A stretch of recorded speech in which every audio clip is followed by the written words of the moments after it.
There are stories in life that start with fear, but end with hope. Stories that show how fate can bring broken hearts together in ways no one could imagine. This story begins on a bright afternoon by the side of a busy highway where the roar of engine echoed like thunder, and a little boy's words made a terrifying biker freeze in his tracks. It begins with the innocence of a child and a tattoo that held a past full of pain, love, and a family torn apart. If you believe in kindness, forgiveness, and second chances, please like, comment, share, and subscribe to Light of Kindness right now, because this real feeling story deserves to touch the world. The sun was high, casting sharp shadows over the gas station as cars rushed by in a blur of noise. 11-year-old Aiden sat on the curb, clutching a worn-out backpack. He looked tiny, his restless eyes scanning the road for something or someone. His brown hair was messy, as if he had run for miles, and his clothes were dusty. He tried to look brave, but the tremble in his hands told a different story. He kept wiping his cheeks, as though trying to erase tears before they even fell. Across the lot,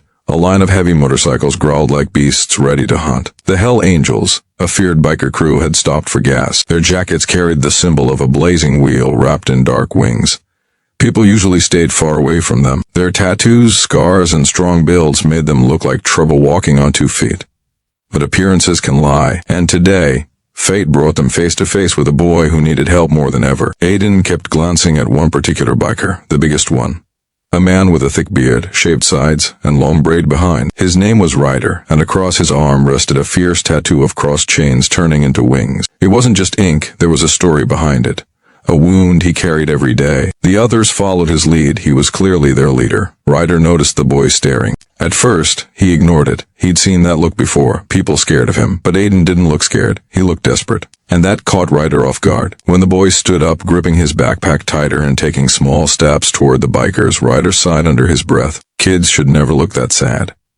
Aiden stood in front of him, chest rising and falling with shallow breaths. His voice was tiny, fragile. "Sir, I'm sorry. Can you help me, please?" The other bikers paused, waiting for their leader's reaction. Ryder looked down into those young eyes filled with something familiar, heartbreak. He softened his voice. "What's wrong, kid?" Aiden swallowed hard, fighting back tears. "My sister, she's gone. They took her again. I'm trying to find her. You look like you could help." Ryder frowned. "Who took her?" Aiden hesitated, his hands clenched. "Our stepfather. He hurts her. Hurts both of us. She told me to run, and she stayed behind so he wouldn't catch me." The bikers exchanged dark, angry looks. Ryder felt a storm rising inside him. He had once failed someone he loved too, his younger sister Raven, taken by a world of violence and lost forever. He could never forget. The voice of the boy shattered the flashback. "Sir?" He reached out and touched Ryder's tattoo gently, his finger tracing the wing. "My older sister has that." Ryder's eyes burned as a million memories flooded him. Raven laughing while riding his bike with him, her small hands covered in black ink as they designed their matching tattoos. Her standing in the street crying as a car pulled her away, trapped in a family that promised to care for her after their mother died but didn't. Years of searching, years of believing she was taken too far. Years of guilt crushing him every night. He whispered, voice breaking, "She's my sister." Aiden gasped softly as understanding clicked. "You're her big brother?" "Yes," Ryder rasped. "I'm Ryder. I never stopped looking. I just didn't know where she was taken." The Hell Angels moved closer, sensing a mission forming, one that hit the deepest place in their leader's heart. Aiden finally lost the thin grip he had on his emotions. He cried out, collapsing against Ryder, "Please, help her before he hurts her more." Ryder wrapped his strong arms around the boy like a shield finally found. He wasn't letting anyone hurt Raven again. Not now, not ever. He lifted his head and gave his brothers a look that needed no words. Helmets snapped on. Engines roared to life. Fury became fuel.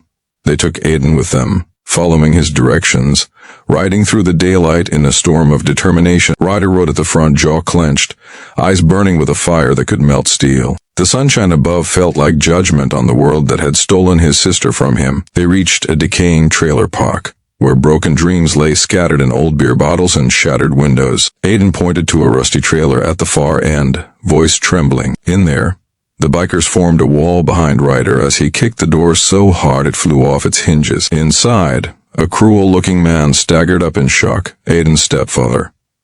A drunken fury burned in his eyes. Before he could speak or grab anything, Ryder grabbed the man by the throat and lifted him against the wall. His voice was low and deadly. "Where is Raven?" The man choked out an answer, pointing with frantic fear toward the back room. She's here.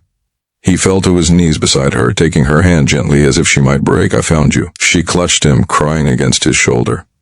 I thought you forgot me. I thought I was alone. Never? His voice cracked. I'm so sorry I wasn't there, but I'm here now. You're safe. I promise. Outside, the bikers restrained the stepfather until police arrived. Raven was freed. Aiden threw himself into her arms, and she hugged him so hard she shook. The daylight around them felt new, like the beginning of a life. Stolen, but finally returned. With the officers taking the man away and social services soon to intervene, Ryder refused to leave his sister and Aiden in the hands of strangers again. He vowed to legally gain custody, to give them a real home. A home with love, not fear. Days turned into weeks and the courts listened. Raven was an adult now, but Aiden needed a guardian, someone who cared. Ryder stepped up. He opened his home and his heart. Raven healed slowly, supported by the biker family she never knew she had. Men who treated her like the queen she always should have been.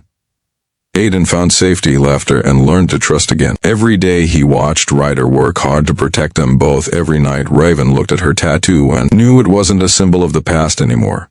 It meant her brother had finally come back for her. Outside their home by the wide blue sky, the three of them often sat on the porch together, Aiden smiling, Raven leaning on her brother's shoulder, and Ryder holding their hands like the anchor they needed. The sunshine no longer felt harsh. It felt warm, hopeful, alive with promise.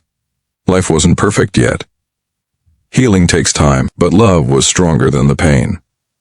They were free, truly free, and together they would build a future no chains could destroy. If this story touched your heart, please like, comment, share, and subscribe to Light of Kindness so more people can feel the power of compassion and courage. And before we end, I have one special request. Comment below. Family is not always blood. Sometimes it's the ones who show up and stay. Together, let's spread stories that remind the world, where there is love, there is always a way back home.